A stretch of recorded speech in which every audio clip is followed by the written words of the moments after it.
Hello dear student, कक्षा 8B में हम लोग चैप्टर पढ़ रहे थे आंकड़ों का प्रबंधन। और इसमें आज हम लोग सीखने जा रहे हैं प्रश्नावली 5.2 के कुछ महत्वपूर्ण प्रश्न। इसमें आपको मैंने इससे पहले कुछ आलेख के बारे में बताया था। जैसे आपको मैंने सबसे पहले तो आयत चित्र के बारे में बताया था, इसके बाद हमने आपको दंड आलेख बताया था और उसके बाद आपको द्विदंड आलेख बताया था। इससे संबंधित आपको प्रश्न भी बता चुके हैं बेटा। आज हम लोग आंकड़ों के प्रबंधन में एक नए प्रकार का चार्ट पढ़ेंगे जिसको कहा जाता है वृत्त आलेख। वृत्त आलेख या इसका नाम होता है पाई चार्ट। देखिए, ये भी आलेख का ही एक प्रकार होता है।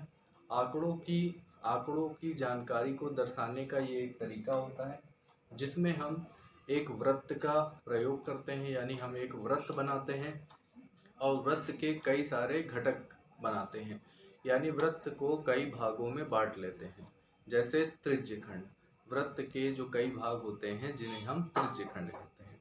तो इसमें इस पाई चार्ट में आपके पास जो आंकड़ा होगा उस आंकड़े को दर्शाने के लिए आपको एक वृत्त का प्रयोग करना होगा। इस वृत्त के कई भाग कर लिए जाएंगे। जैसे वृत्त का ये भाग त्रिज्यखंड कहलाता है, इसी प्रकार से ये भाग भी त्रिज्यखंड है और ये भाग भी त्रिज्यखंड है। ये पहला त्रिज्यखंड है, ये दूसरा त्रिज्यखंड, ये तीसरा और ये चौथा। इस प्रकार से हम देखते हैं कि यहाँ पर कुछ कोण भी बनते हैं। और जब हम ये जो यहाँ पर कोण बन रहे हैं, इन कोणों को सबको जब हम जोड़ते हैं यानी योग करते हैं तो हमारे पास 360 अंश मिलता है, क्योंकि वृत्त का संपूर्ण कोण 360 अंश का होता है। वृत्त के केंद्र पर अगर आप देखें तो संपूर्ण कोण 360 अंश का होता है। तो मुख्यतः पाई चार्ट क्या बताता है? इस पाई चार्ट में यानी वृत्त आलेख में हमें एक वृत्त बनाना है। इस वृत्त के कुछ भाग करने हैं, जो हमारे पास जानकारियाँ और आंकड़े दिए जाएंगे। उनके अनुसार वृत्त के हम लोग कई त्रिज्यखंड कर लेंगे, यानी वृत्त को कई त्रिज्यखंडों में बांट दिया जाएगा। उसके बाद त्रिज्यखंड के बाद हमें यहाँ पर ये कोण निकालने होंगे। इन कोणों को कहा जाता है केंद्रीय कोण, यानी सेंट्रल एंगल। तो ये कोण अलग अलग प्रकार के होते हैं, लेकिन सभी कोणों का जोड़ करने पर 360 अंश आता है। तो इस तरह का हमें आलेख बताना है। जो हमारे पास आंकड़े या जानकारियाँ आपको दी जाएंगी उसे इस वृत्त के अंदर दर्शाया जाएगा। अलग अलग जानकारियों के लिए अलग अलग त्रिज्यखंड भी बनाए जाएंगे। तो सबसे पहले हम लोग जानेंगे पाई चार्ट और वृत्त आलेख की गणित में क्या परिभाषा दी जा सकती है। आइए हम लोग देखें।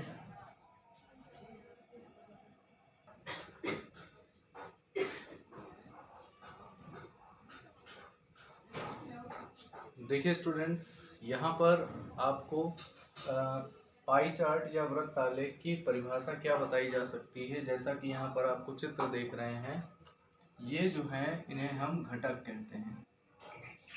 ये अलग अलग प्रकार के घटक हैं या ये दिए गए आंकड़े या जानकारियां हैं जिन्हें हम यहाँ पर घटक बोल रहे हैं। देखिए, ये अलग अलग प्रकार के घटक दिए गए हैं। अब पाई चार्ट या वृत्त आलेख की परिभाषा क्या बन सकती है, आप लोग ध्यान से समझिएगा।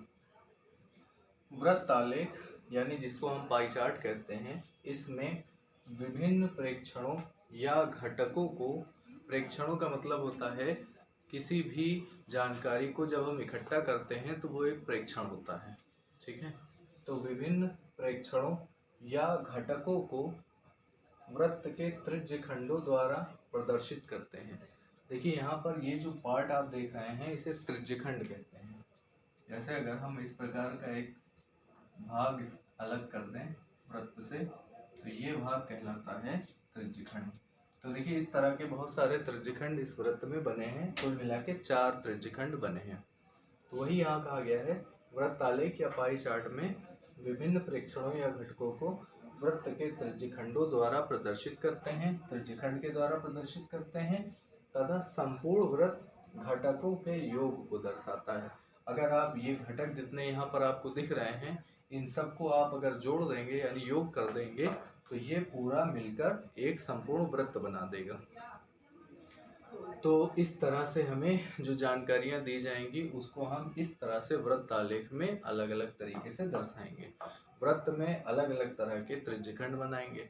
अब यहाँ पर सबसे मेन और इम्पोर्टेंट प्रश्न ये है कि ये जो कोण होते हैं इन्हें कहा जाता है केंद्रीय कोण। जो यहाँ पर अलग अलग घटक आप देख रहे हैं, 4 तरह के यहाँ पर आपको घटक नजर आ रहे होंगे। तो इन 4 तरह के घटकों से केंद्र पर अलग अलग प्रकार के कोण बनते हैं। अब इस घटक को देखेंगे आप, तो यहाँ पर जो कोण बनता है ये इस घटक के लिए केंद्रीय कोण कहलाता है। इसी तरह दूसरा भी केंद्र पर कोण बनाता है दूसरा घटक, यानी इतने कोण को दूसरे घटक के लिए केंद्रीय कोण कहा जाता है। इसी तरह ये भी केंद्रीय कोण होता है, इसी तरह ऊपर भी केंद्रीय कोण होता है।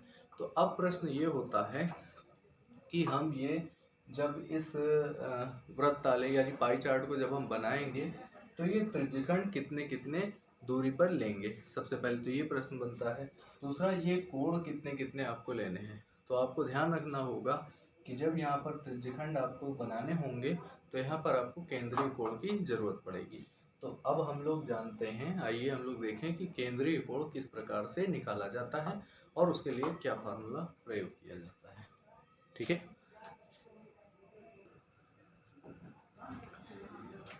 देखिए स्टूडेंट्स, अब हम लोग यहाँ पर पढ़ने जा रहे हैं केंद्रीय कोण कैसे निकाला जाएगा। तो देखिए, आपको एक फॉर्मूला बताया जा रहा है, घटक का केंद्रीय कोण, घटक का केंद्रीय कोण निकालने का फॉर्मूला। एक घटक का मान फिर इसके बटे में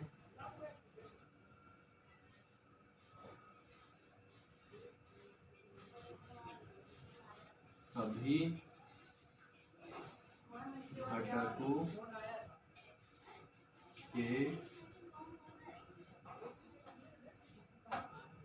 मानों का योग और इसके बाहर इसमें आपको 360 अंश से गुणा करना होगा और ये पूरा आंसर अंश में आएगा। देखिए बेटा, ये फॉर्मूला जो है ये किस लिए बताया जा रहा है, ये है एक घटक का केंद्रीय कोण निकालना। जैसे आपको प्रश्न में कई सारी चीज़ें दी जाती हैं, कई सारी जानकारियाँ या प्रेक्षण दिए जाएंगे, तो आपको एक घटक का केंद्रीय कोण कैसे निकालना है। सबसे पहले आपको पहले वाले घटक का मान लिख देना है, उसके बाद सभी घटकों के मान का योग कर देना है और इन दोनों मानों में 360 से गुणा कर देंगे। ये जो आंसर आएगा ये आएगा आपका डिग्री में, और जब डिग्री में आ जाएगा तो यही क्या होगा, केंद्रीय कोण बन जाता है। तो ये बेटा आपके पास केंद्रीय कोण निकालने का फॉर्मूला बताया गया है। अब आप लोगों को इस फार्मूले को अच्छी तरह से याद करना होगा और देखना होगा कि इसको हम सवालों में किस तरह से प्रयोग करते हैं। आइए हम लोग एक सवाल देखें और देखें कि इस तरह के पाई चार्ट वाले प्रश्नों में कैसे हम लोग हल करेंगे। आइए हम लोग देखते हैं।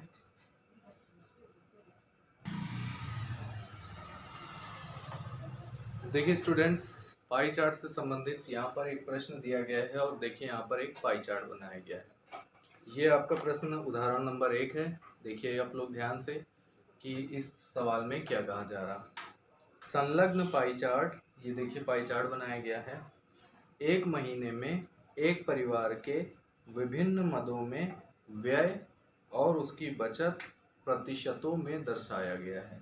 यानी इस चार्ट में पूरे महीने में एक परिवार ने कितना व्यय किया है, कितनी कितनी चीज़ों पर वो व्यय करता है, इस परिवार में पूरी जानकारी इसमें दी गई है। अब देखिए यहाँ पर पहले तो इस पाई चार्ट का थोड़ा सा मतलब समझ लीजिए। जैसे देखिए यहाँ पर लिखा है 25%, तो 25% का मतलब है यहाँ पर 25% अपनी पूरी आय का 25% भोजन के ऊपर खर्च किया परिवार ने। यहाँ पर देखिए लिखा है 15%। इसका मतलब है बच्चों की शिक्षा के ऊपर परिवार में 15% व्यय होता है, यानी खर्च होता है। इसके बाद देखिए यहाँ पर लिखा है 10%, यानी पूरे पूरे परिवार में जो व्यय जो आय है उसका 10% मकान का किराया जाता है। उसके बाद आगे लिखा है 5% परिवहन, यानी पूरे परिवार की जो कुल आय है उसका 5% परिवहन पर जाता है, यानी आने जाने में जो खर्च होता है। 20% अन्य खर्च होते हैं जो परिवार में दूसरे खर्च हैं।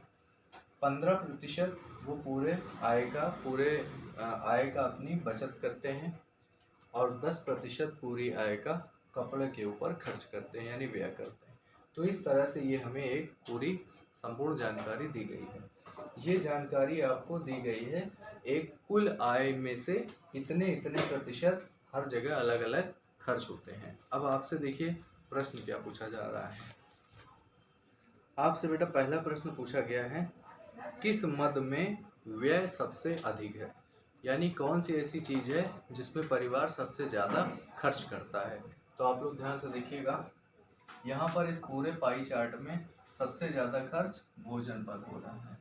तो इस प्रश्न में जो पहला वाला भाग है उसका जब आप हल लिखेंगे पहले भाग का, तो आपसे पूछा गया है किस मद में व्यय सबसे अधिक है, तो आप कहेंगे भोजन पर व्यय सबसे अधिक है। तो इसका आंसर क्या होगा, भोजन पर व्यय सबसे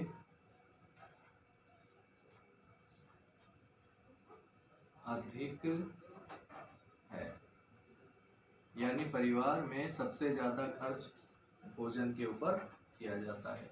अब देखिए दूसरा भाग है प्रश्न का, किस मद पर हुआ व्यय परिवार की कुल बचत के बराबर है, यानी किस चीज पर ऐसा जो व्यय है खर्च है वो बचत के बराबर है। तो आप लोग इसको पाई चार्ट को ध्यान से देखिए, बच्चों की शिक्षा पर 15% खर्च होता है और बचत पर भी 15% बचत होती है। तो इसका मतलब है बच्चों की शिक्षा और बचत ये दोनों मत पर व्यय क्या है, आपस में बराबर है।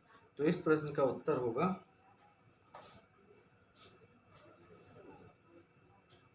बच्चों की शिक्षा पर व्यय, आप लोग लिखेंगे बच्चों की शिक्षा पर व्यय, और देखिए कितना है व्यय 15%,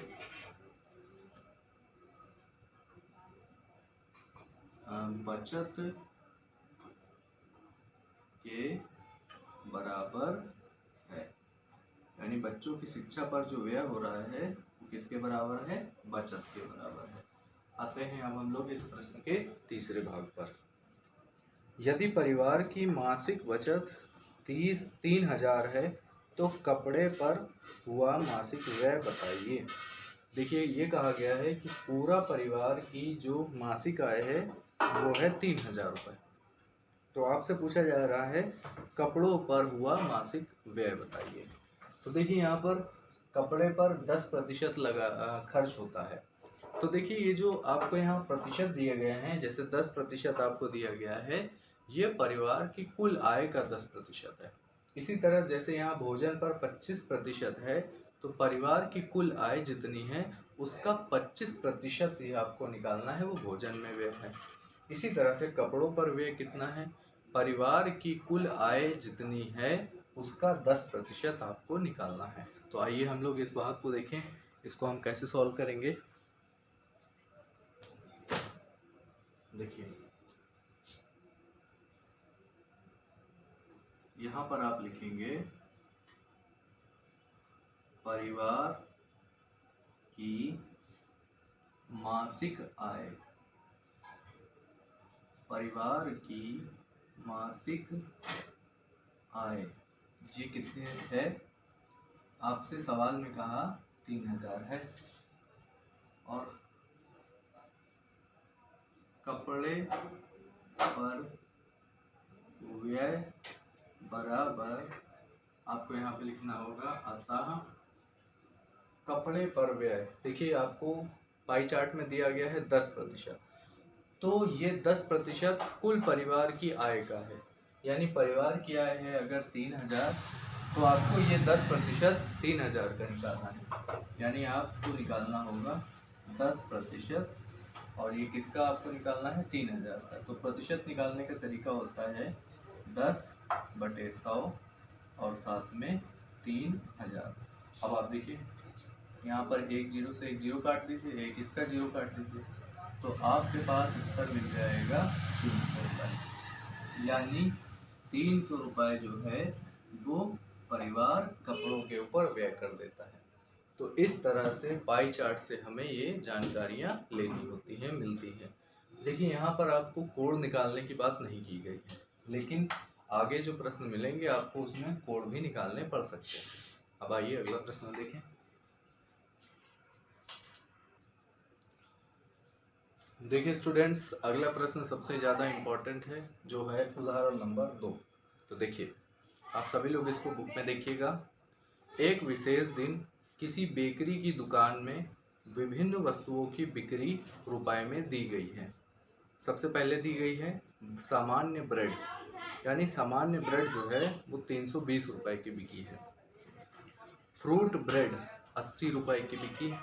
केक और पेस्ट्री 160 रुपए की बिकी है। बिस्कुट 120 रुपए का है और अन्य चीज़ें 40 रुपए की हैं।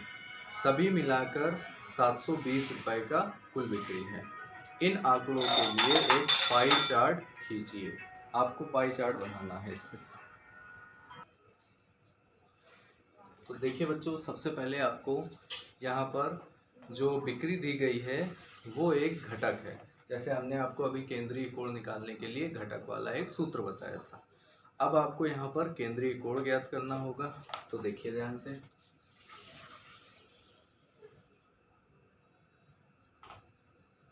देखिए आपको सबसे पहले तो ध्यान देना होगा कि यहाँ पर जो सभी सामानों की कुल बिक्री है वो कुल बिक्री आपको 720 रुपये दी गई है। कुल बिक्री 720 की है। यानी जो आपको हमने बताया था कुल घटकों का योग, यानी घटकों का जो योग है वो 720 है। अब ध्यान से देखिए यहाँ पर क्या क्या दिया गया है। आपको यहाँ पर केंद्रीय कोण निकालना है, उसके लिए आपको एक टेबल बनानी होगी।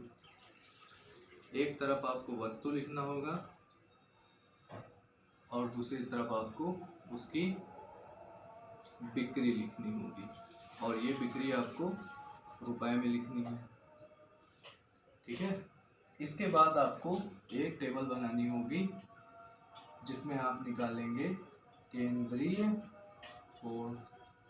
तो आपको यहाँ पर क्या करना है, केंद्रीय कोण के लिए भी एक टेबल बनानी है। अब ध्यान से आप लोग देखिएगा यहाँ पर क्या क्या चीजें लिखनी है आपको। देखिए सबसे पहले है सामान्य ब्रेड। तो आपको यहाँ पर दिया गया है सामान्य ब्रेड। इसकी बिक्री आपको दी गई है 320 रुपए की और कुल योग है 720 का। तो जब आप केंद्रीय कोण निकालेंगे तो देखिए आप घटक लिखना है। सबसे पहले हमने सूत्र बताया था, घटक लिखना है।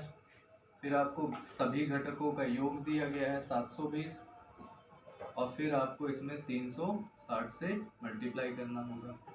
अब आप जब इसका मल्टीप्लाई कर देंगे तो आपको यहाँ से केंद्रीय कोण का मान मिल जाएगा। तो देखिए केंद्रीय कोण कितना आ जाएगा आपके पास। सबसे पहले आएगा 160 अंश।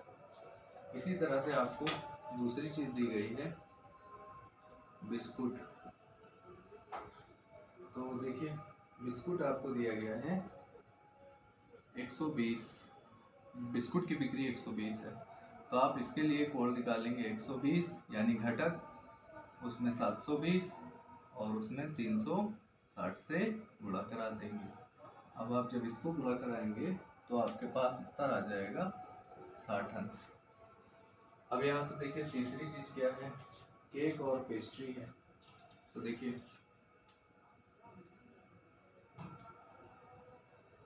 केक और पेस्ट्री।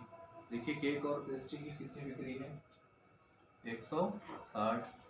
जब आप केंद्रीय कोण निकालेंगे तो 160 100/720 इंटू 360, इसका गुणा करा दीजिएगा, आपके पास 80 अंश मिल जाएगा।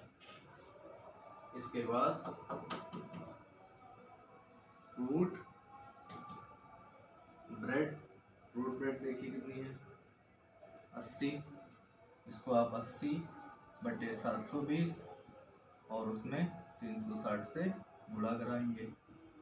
तो देखिए यहाँ पे आपको क्या मिल जाएगा, यहाँ से आपको 40 अंश मिल जाएगा। ये आपको केंद्रीय कोण निकालना बताया जा रहा है। इसके बाद देखिए अन्य चीजें, तो अन्य चीजों की बिक्री है 40 रुपए की। तो यहाँ पर कोण आएगा 40/720 और इसके साथ 360 का गुणा करा दीजिए अंश में, तो आपके पास यहाँ से आ जाएगा 20 अंश। इस तरह से देखिए हमारे पास केंद्रीय कोण निकल आए हैं। अब आपको इससे क्या करना है, पाई चार्ट बनाना होगा। तो आइए हम लोग देखें पाई चार्ट कैसे बनेगा। देखिए स्टूडेंट्स, पाई चार्ट बनाने के लिए अब आपको क्या करना है, सबसे पहले आपको एक त्रिज्या बनानी होगी। उसके बाद आपको यहाँ पर चांदे से सारे कोण बनाने होंगे। पहला कोण आपको केंद्रीय कोण दिया गया था 160 अंश का, तो आप यहाँ पर इस बिंदु पर चांदे को रखकर यहाँ से 160 अंश का एक कोण बनाएंगे, जो कि लगभग इस तरह का बनेगा। ये कोण आपका 160 अंश का बन जाएगा। 160 अंश के बाद आपको दूसरा कोण दिया गया था बिस्कुट वाला 60 अंश का। तो अब आपको पहली लाइन से कोण बनाना है 160 का, दूसरी लाइन से अब आपको बनाना होगा 60 अंश का कोण। तो ये आप बेटा 60 अंश का कोण बना लेंगे। अब आपके पास तीसरी लाइन आ गई। इसके बाद आपको 80 अंश का कोण बनाना होगा। तो इस वाली लाइन से आप अब 80 अंश का कोण बना दीजिएगा। इससे आपको अब 80 अंश का कोण बनाना होगा। तो आप इसको 80 अंश का कोण बनाएंगे। देखिए ये कोण आपको चांदे से बनाना होगा, इस बात का ध्यान रखिए। इसके बाद अब आपको 40 अंश का कोण बनाना है, वो इस लाइन से बनाइएगा। ये आपका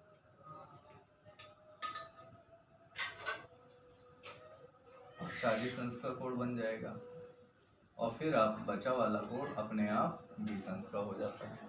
अब देखिए यहाँ पर जो आपने पहला कोण बनाया है वो किसका है, ये था सामान्य ब्रेड। यहाँ पर सामान्य ब्रेड था पहला कोण जो आपने बनाया है, यानी ये वाला। ये किसके लिए बेटा, चाहे तो आप बाहर भी लिख सकते हैं। ये कोण है सामान्य ब्रेड। उसके बाद जो आपने 60 अंश का कोण बनाया है वो किसके लिए है, बिस्कुट के लिए था। उसके बाद 80 अंश का कोण किसके लिए है, केक व पेस्ट्री का। ये कोण केक और पेस्ट्री के लिए है। 40 अंश का कोण किसके लिए आए, फ्रूट ब्रेड के लिए। और 20 अंश का कोण काहे के लिए है, अन्य के लिए। तो इस प्रकार से ये एक पाई चार्ट का निर्माण होता है। तो आप सभी को ये प्रश्न समझ आ गया होगा। यहाँ चांदे की सहायता से कोण बनाना है बच्चों। अब आप लोग इसके प्रश्नों को देखेंगे, बचे हुए प्रश्नों को। Thank you dear student.